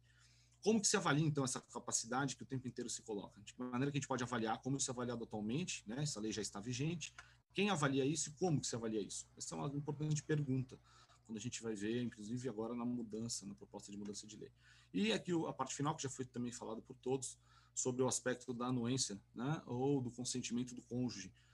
Tentar trazer isso para o âmbito individual, como está tentando ser feito no projeto atual, de que não há necessidade do cônjuge escolher, consentir, ou enfim, ou ter a ciência disso, sobre, inclusive, aspectos da vida íntima, uma resolução que versa sobre diretiva antecipada de vontade para decisões de fim de vida, né, ele fala sobre isso, né, que as vontades do paciente prevalecerão sobre qualquer outro parecer não médico, inclusive desejo dos familiares. Ou seja, a liberdade individual no âmbito individual, ela prevalece. Isso, acredito eu, que tem uma questão cultural brasileira. Fora do Brasil, nós não precisamos nem discutir isso, né? A questão da liberdade individual é respeitada, sem a gente precisar colocar isso como uma ressalva. Aqui apenas mostrando um estudo que evidenciou o quanto que a subestimação da capacidade dos pacientes foi utilizado um instrumento, que eu vou falar daqui a pouquinho, o Mini-Mental, e nós temos, na verdade, um achado de que aproximadamente 40% dos pacientes que internaram no hospital por causas não psiquiátricas, tá? Não estou falando de paciente psiquiátrico. Quase metade dos pacientes que estão dentro do hospital para um procedimento médico não tem capacidade preservada para consentir ao tratamento, né? E raramente os profissionais observam isso, atentam para isso e falam isso para o paciente. Idade e prejuízo cognitivo são as principais causas, e essa, de certa maneira, subestimação que existe dos médicos com relação a esse aspecto, tá? Então, como eu disse, uma coisa é nós discutirmos, outra coisa é saber como isso é feito pelos colegas, pelos profissionais aí que estão praticando essas decisões e essas intervenções de esterilização dos pacientes. Bom, isso aqui é uma revisão que avaliou quais instrumentos, então, que a gente tem hoje para avaliação de capacidade de consentimento. O MacArthur, que é o que eu vou mostrar para vocês, esse é um instrumento que ele é um instrumento com melhor propriedade psicométrica, maior confiabilidade e validade entre os avaliadores, e nessa revisão de instrumentos utilizados para avaliação de capacidade, o MCAT, né, ele foi aí considerado o melhor e é o que mais tem publicações na literatura com seu uso. Foi desenvolvido por um psiquiatra, basicamente dois, na verdade, o Grisso Applebaum, e é um instrumento com uma entrevista semi-estruturada que incorpora informações específicas da situação em si que o paciente se encontra. Leva 20 minutos para aplicação, já foi usado aí em diversos cenários clínicos, e ele está traduzido, validado para o português. Tá? Isso daqui é o documento, é o artigo que faz essa validação e essa tradução para o português. Então, é um documento que a gente tem, ele basicamente se pauta na compreensão do paciente ou da pessoa, no caso, considerando aí uma condição não patológica, da situação em si. Então, ele precisa compreender o que está envolvido, o que é o procedimento, do que se trata a condição dele. Ele precisa, a partir dessa compreensão, reter e apreciar, ou seja, devolver para o entrevistador aquilo que ele compreendeu. A partir daí, ponderar e racionalizar, fazer uma manipulação racional do que está em jogo nessa decisão e comunicar a sua decisão. Se isso for feito, o paciente conseguir fazer isso, ele então é considerado capaz para aquela decisão específica. Tá? Isso é um modelo cognitivista. Obviamente que a compreensão intelectual passa por aspectos emocionais, motivações, valores, autenticidade. E, por fim, é isso. Eu vou encerrar. Acho que daria para a gente prosseguir, mas eu queria trazer essa reflexão e agradecer novamente com a imagem aqui do Prometeu, né, que foi um filho de Titã, que teve essa discussão da autonomia e liberdade trazida à tona e do seu castigo, muitas vezes, pela onipotência. Esse é um risco que eu acho que a gente tem que tomar cuidado quando discute autonomia e liberdade humana no sentido aí positivista. Então, agradeço novamente o convite. Privilégio estar com vocês, espero que possa ter contribuído de alguma maneira a isso e fico à disposição, sem dúvida nenhuma, para colaborar convosco aí nas próximas discussões. Colaborou imensamente, doutor Henrique, muitíssimo obrigada por essa verdadeira aula. E aproveitando que a temática são as pessoas com deficiência, as pessoas usuárias de álcool e droga, Eu já passo a palavra à doutora Rosana Beraldi Vervanso, que é procuradora de Justiça no Paraná e quem eu encontrei por força de seus textos. Né? Doutora Rosana tem mestrado nos direitos da pessoa com deficiência, tem um texto ainda mais atualizado do que o próprio mestrado, tratando da situação dessas pessoas, e tanto no mestrado como nesse texto mais recente, ela aborda a diferença de tratamento dispensado pelos tribunais, as decisões das pessoas com deficiência quando elas não querem fazer o procedimento de esterilização, e eu acho que aí existe uma conexão com a aula do Dr. Henrique, uma diferença de tratamento daquele tratamento dispensado quando elas querem. Então, se, por exemplo, a mãe de uma mulher usuária de crack, que já tem vários filhos, aciona a justiça para pedir que essa filha seja esterilizada. Quando a mãe toma a iniciativa, o tribunal diz não, né, porque a filha não quer. Ou seja, neste momento, a decisão dessa mulher dependente de drogas tem valor. Agora, quando é a própria mulher que deseja fazer o procedimento, né, o tribunal também diz não. Então, é como se essa vontade tivesse valor apenas quando vai num sentido. Né? Então, assim, daí a importância também desse nosso debate. Eu encontrei, né, no texto da doutora Rosana, uma análise muito, muito original, uma análise rara, né? Raramente os estudiosos, né, dos direitos das pessoas com deficiência entram, né, nesse paradoxo. A doutora Rosana analisou esse paradoxo de maneira muito sensível, já nos deu seu tempo, né, numa entrevista aqui na Rede Alesp. Então, acho que é muito importante ouvi-la, e, sem mais delongas, agradecendo a participação, passo a palavra à doutora Rosana Beraldi. Bom dia, deputada Janaína, bom dia a todos os palestrantes, aos que nos ouvem. Eu agradeço imensamente o convite em nome do Ministério Público do Paraná. A minha atuação no Ministério Público é na defesa dos direitos do idoso e da pessoa com deficiência.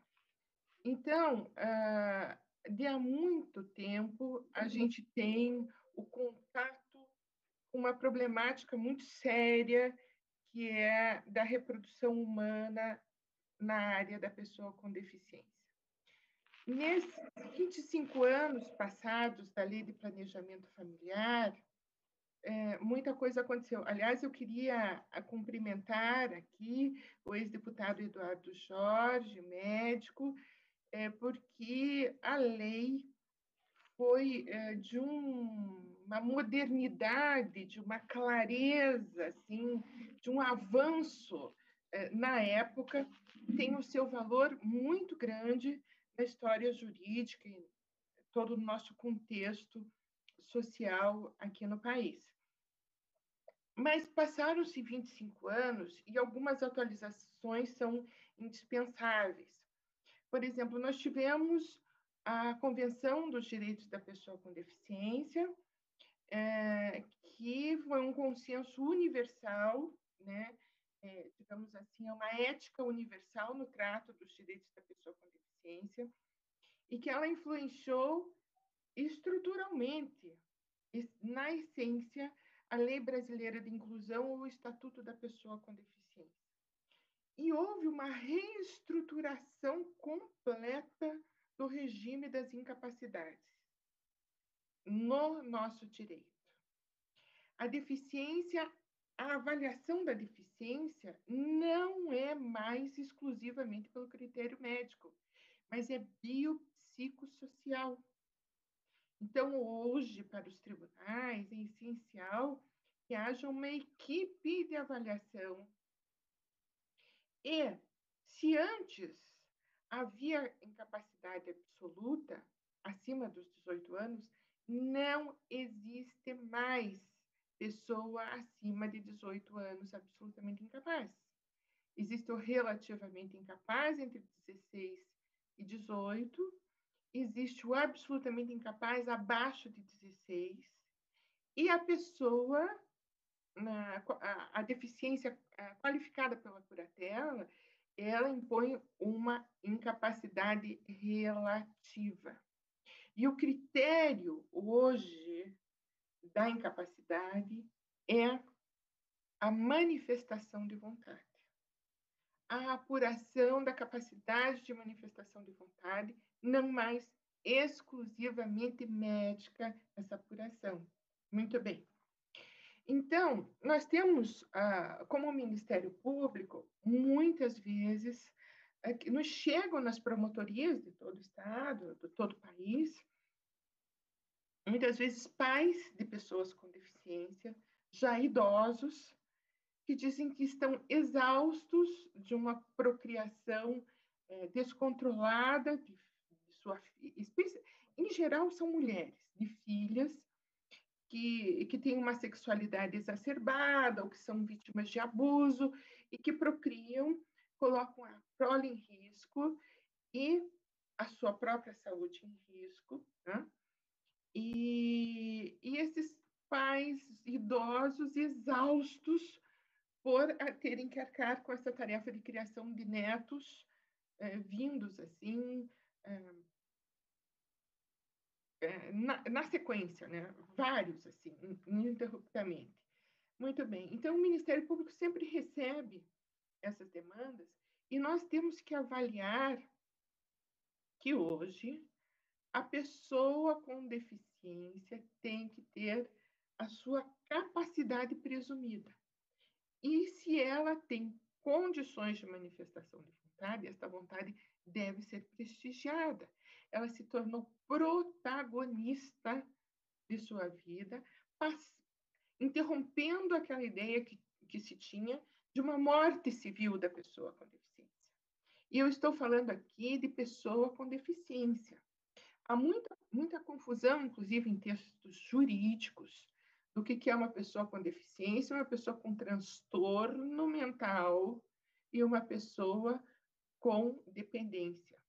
A pessoa com dependência de álcool e droga, ela pode ser curatelada, sim, mas haverá que ter um processo de curatela, né?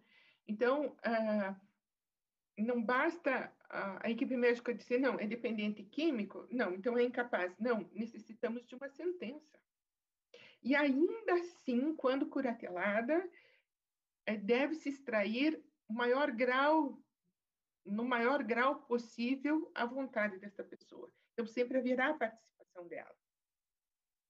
A curatela deixou de ingressar em situações existenciais. Não há mais o ingresso do curador em questões existenciais.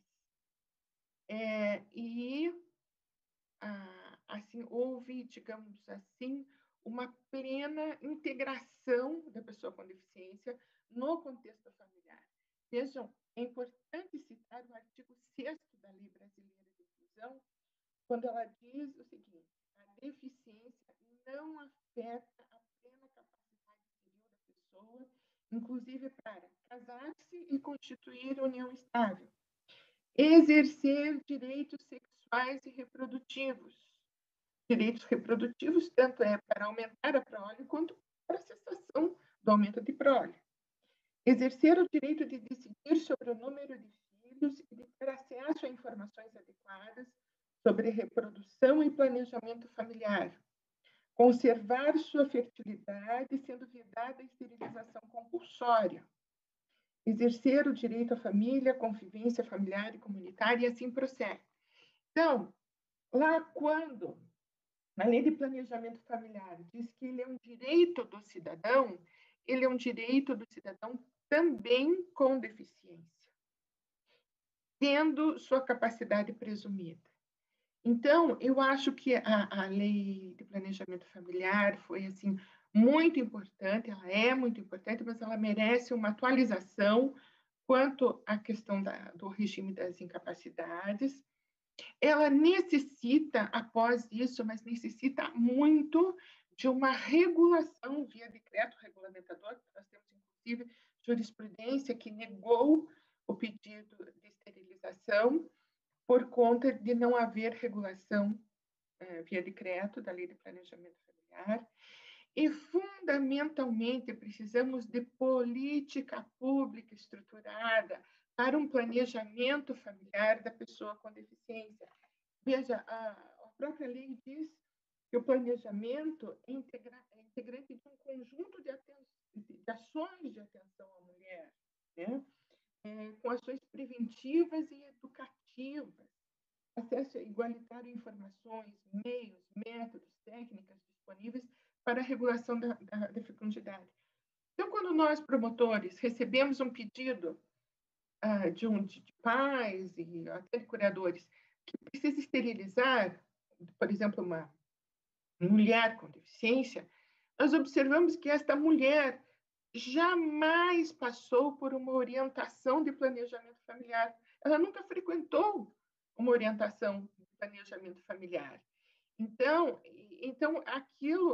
aquela esterilização vem como uma salvação, digamos assim, uma tranquilidade para a família, mas sem se preocupar com as doenças sexualmente transmissíveis, o perigo de abuso, o risco de vida, o risco para a prole, que a paternidade responsável também é um princípio constitucional.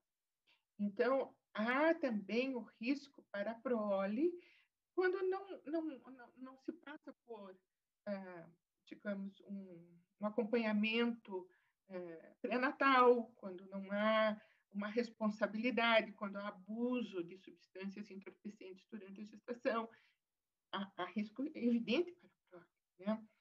Então, nós precisamos desta atualização conforme a nova estruturação legal de capacidades. Precisamos de decreto regulamentador e de estabelecimento de política pública para, aqui falo eu, né, para a pessoa com deficiência. Então, lá quando diz a esterilização cirúrgica em pessoas absolutamente incapazes somente poderá ocorrer mediante autorização. Doutora, quando a senhora fala com o rosto para o lado, o som não sai. A hora que a senhora, talvez o texto que a senhora vai ler, se colocar um pouquinho mais para frente, porque senão compromete a sua fala. Tá, então já coloquei o texto aqui na frente. Obrigada, deputada. Obrigada. Então, quando a lei fala, a Lei de Planejamento Familiar, esterilização cirúrgica em pessoas absolutamente incapazes somente poderá ocorrer mediante autorização judicial, hoje só existe absolutamente incapaz menor de 16 anos. E ninguém, penso eu, pretende esterilizar uma pessoa menor de 16 anos. Essa atualização que precisa ser feita. Então, não será considerada a manifestação de vontade nos momentos de alteração da capacidade de discernimento por influência de álcool e drogas. Quer dizer, a pessoa está no momento por influência de álcool e droga. Evidentemente que o médico jamais assumirá, né, uma postura de prosseguir uma esterilização neste momento. E estados emocionais alterados ou incapacidade mental temporária ou permanente. Bem, a incapacidade mental temporária e permanente, ela deve ser observada por critério biopsicossocial, né? Então, é esse o nosso entendimento, e é um entendimento de quem já atendeu muitas mães, e muitos idosos e muitos parentes de pessoas que chegam assim com a solução final, vamos esterilizar. Mas a gente olha o histórico dessa pessoa, foi um histórico de absoluto abandono de informação, de orientação, de testagem sequencial de anticoncepcionais, métodos contraceptivos. Quer dizer, é uma abreviação de um processo que deveria ser profundamente humano, profundamente capacitado, integrador e de respeito à vontade, né? São essas as considerações que eu tinha para fazer, até para respeitar o horário aqui, deputada, ficando à disposição o quanto possível, enquanto não me chamarem aqui, o quanto possível, estarei disponível, inclusive, para os debates. Muito obrigada pela atenção.